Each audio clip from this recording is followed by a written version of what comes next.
Okay, we'll go ahead and get started. What a great week. These are exciting times for football programs. It's a pleasure for me to serve as a head football coach at the University of Wyoming, getting ready for the border war. I believe it's the longest football rivalry west of the Mississippi. Certainly the Bronze Boot is there. I know that when it comes to games like this, you throw records out, and while we certainly have not had the year that I thought we would have at this point, I don't know how Coach Bobo sees their squad, but I do know Colorado State has got a great tradition. Coach Bobo does a great job, man of integrity. Their team will play hard. The Cowboys will play hard, and it's going to be a fun game. After reflecting of last week, certainly disappointing we didn't come up with a win. Choosing to say that the glass is somewhat half full. I think that there were certainly some bright spots with the game. I thought our defense really handled the up-tempo pace extremely well.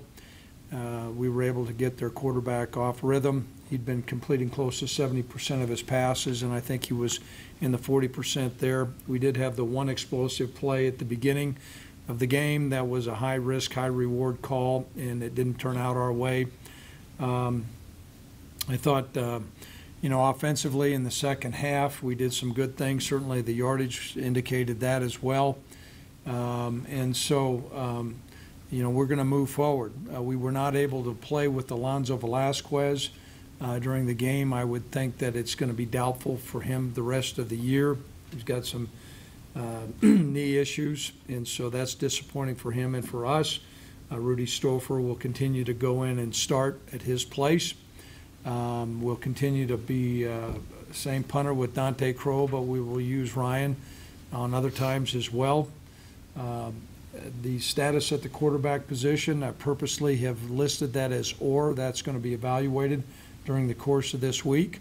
They each bring different elements to the table. We'll see how they perform during the course of this practice. We played both guys last week. That certainly could come into play as well. But that's going to be a game time decision. So for those who are here, if you want to know, show up in Fort Collins at 8 o'clock and you're going to find out. But I'm personally excited about this game. Our players are excited about this game.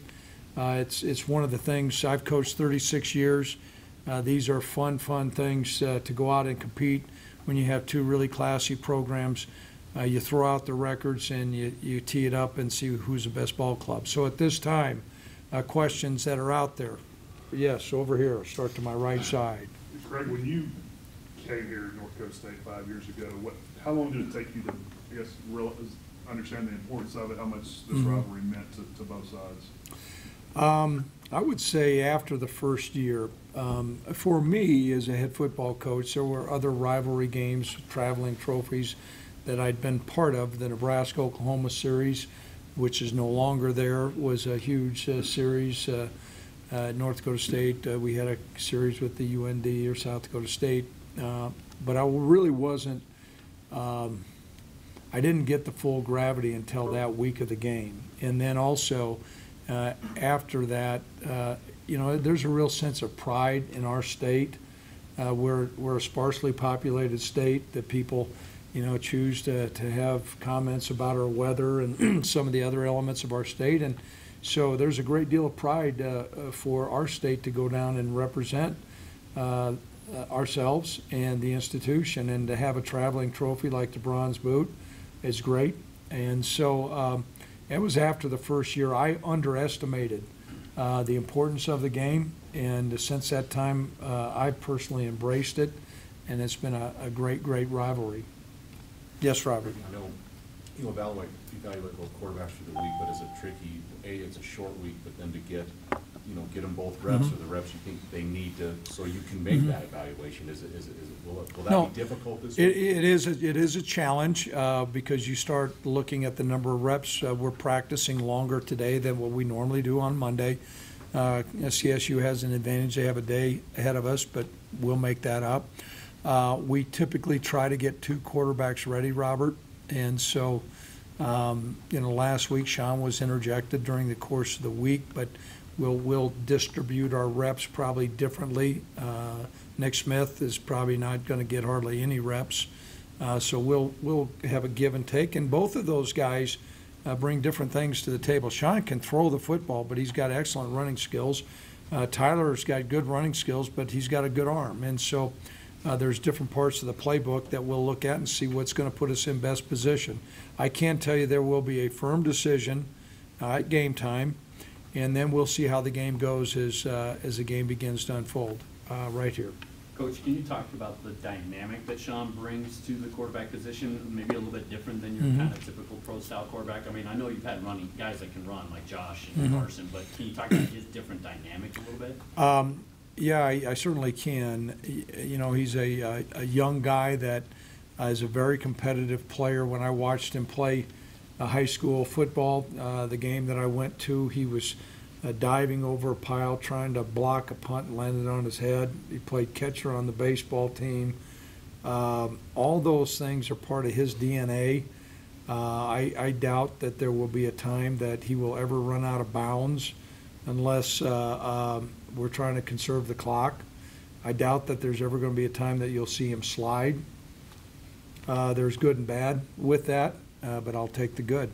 Does that remind you of Josh, just a little bit? There's a lot of similar qualities. And so, you know, Sean's trying to find his way. There are certainly things in the game that he could have done better. There are certainly things that he did.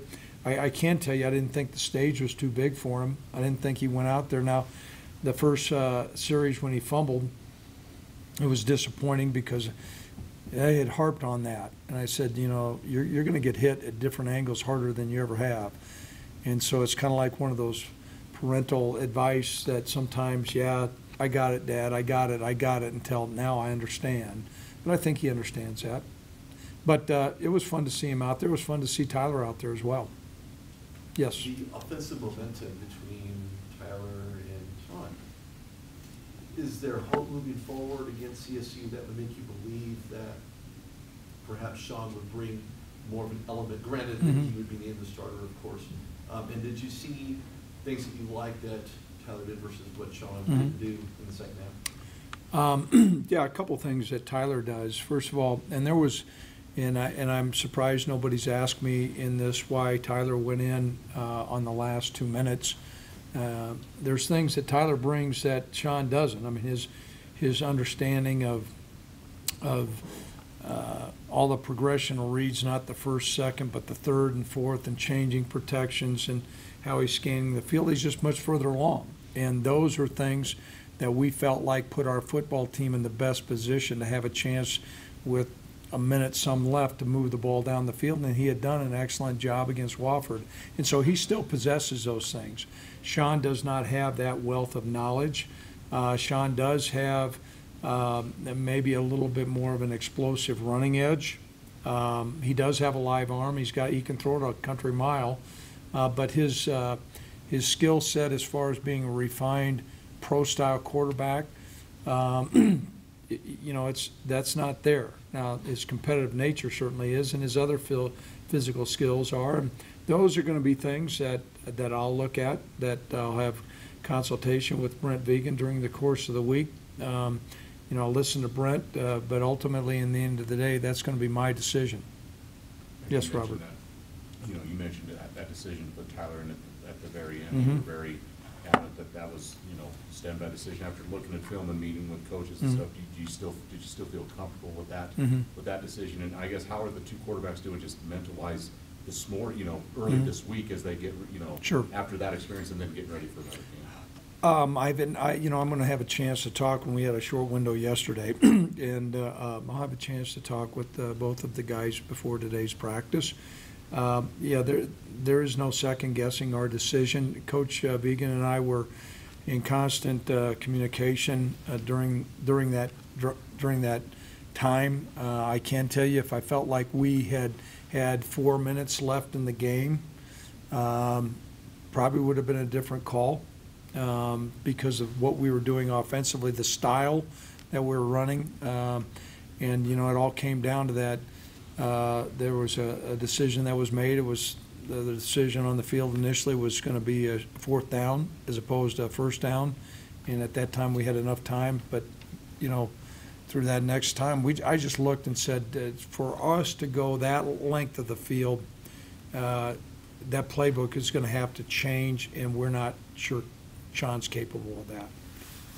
Craig, with Sean playing in week 6, do you completely throw out any consideration with the red shirt now, or will that still be in play as the rest of this season goes on? I can tell you this, our responsibility is to this football team, the players and the coaches that we have, and the seniors that we have on our football team. And so I know this, we're in a one-game season. We're getting ready to play Colorado State. We'll let the dust settle after this game. This is a fun deal, and we're going to do everything we can to win this one. Yes, the Cowboy in the back of the room. If we see Sean this week, do you think what be more of a diverse offensive approach? Will there be more throwing involved because he's had time to work? Well, I'm sure Coach Bobo is listening to this press conference as well, so I'm going to frame this. Mike, if you're listening out there, which I know you are, you know, we're certainly going to have a more open playbook. Come on. Yeah. Craig, I know with CSU, they've played 2 quarterbacks this year. You know, Carson Yep. has played a lot, and I know Hill has played some, and they Right. like him. Do they do a lot different when either one's in there, or it's pretty much the same schemes, or is it a challenge for your defense to prepare for 2 quarterbacks as well, maybe? I would say right now, our comparison would be, if you remember Boise State last year, Rippon and the other guy that came in and really diced us up too, I forget what his name was. I mean, they had different elements that really posed problems. I think that's a little bit more where we're at. I think Coach Bobo has done a great job with those 2 quarterbacks, and so their style, what they do, is more similar.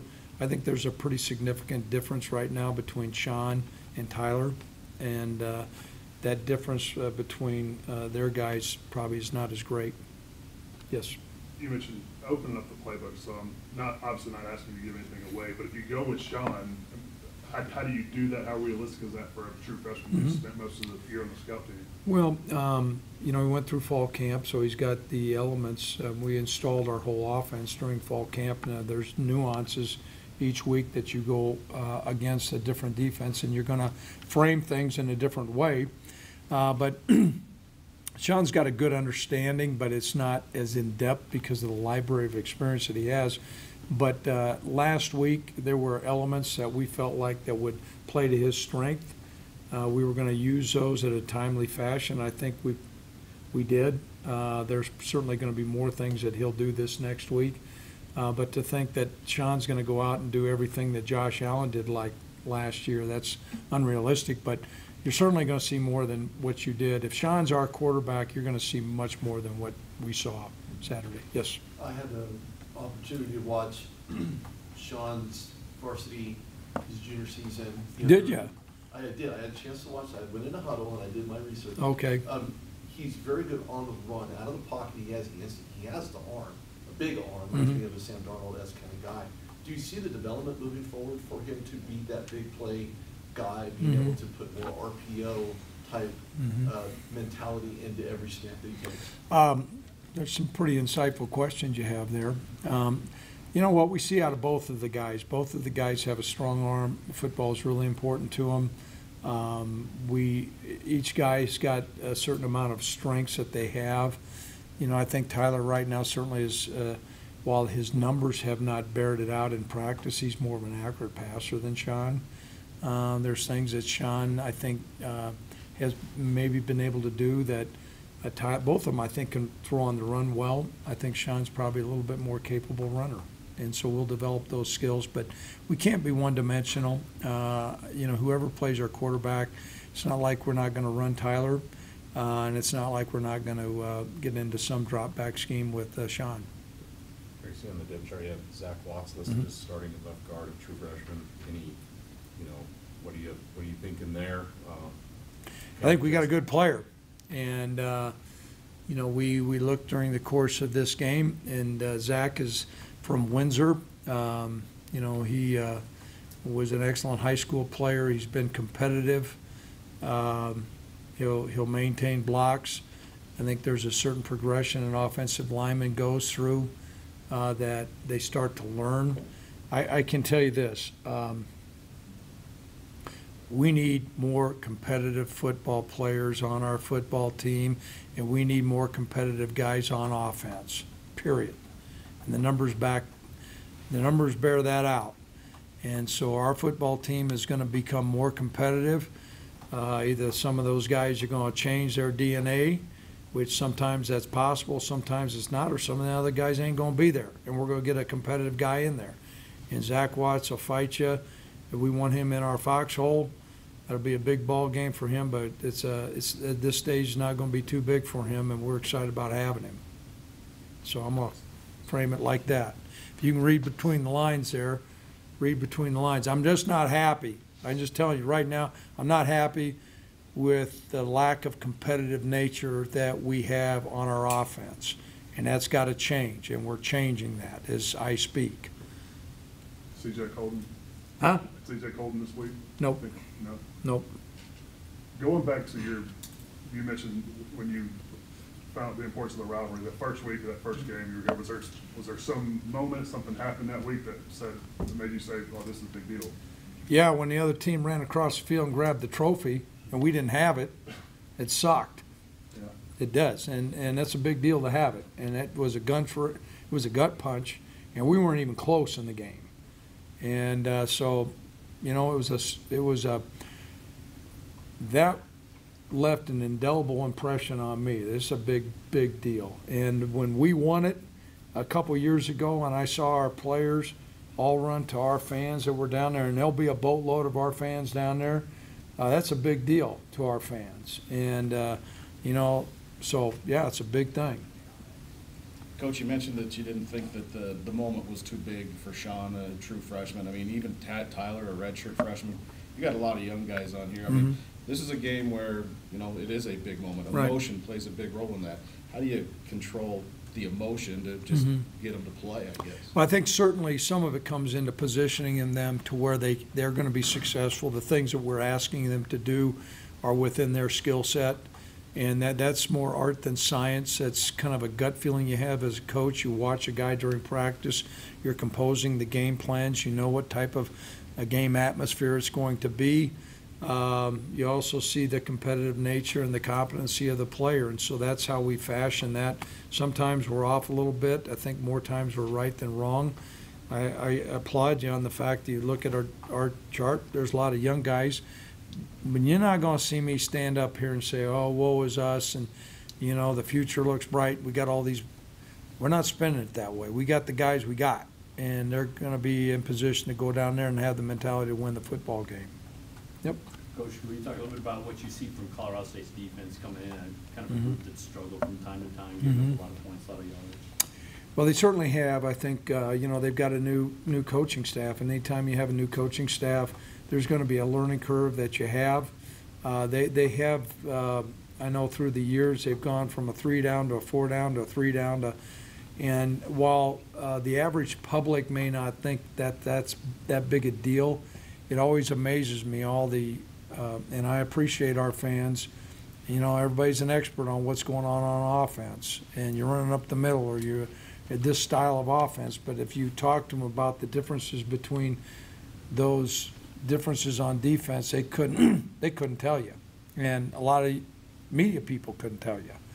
But that's a big difference, and so they've gone through a curve, and I think they're probably going to, you know, I'm sure they're halfway through their season or past halfway. They're going to hit their stride, and the guys play hard. They have given up some big plays. We just hope there's a bunch of big plays come Friday night on our side. I know season's been a challenge, but this is what, the third straight week you're basically offering on a short week because of travel weather and stuff. I mean, I know you're not an excuse guy, but how challenging has that been as it is basically 3 straight weeks on a short week? That has been, and there's science that backs it up. We tag our guys with GPS chips, and we tag their movements and their miles per hour. Our team speed is down.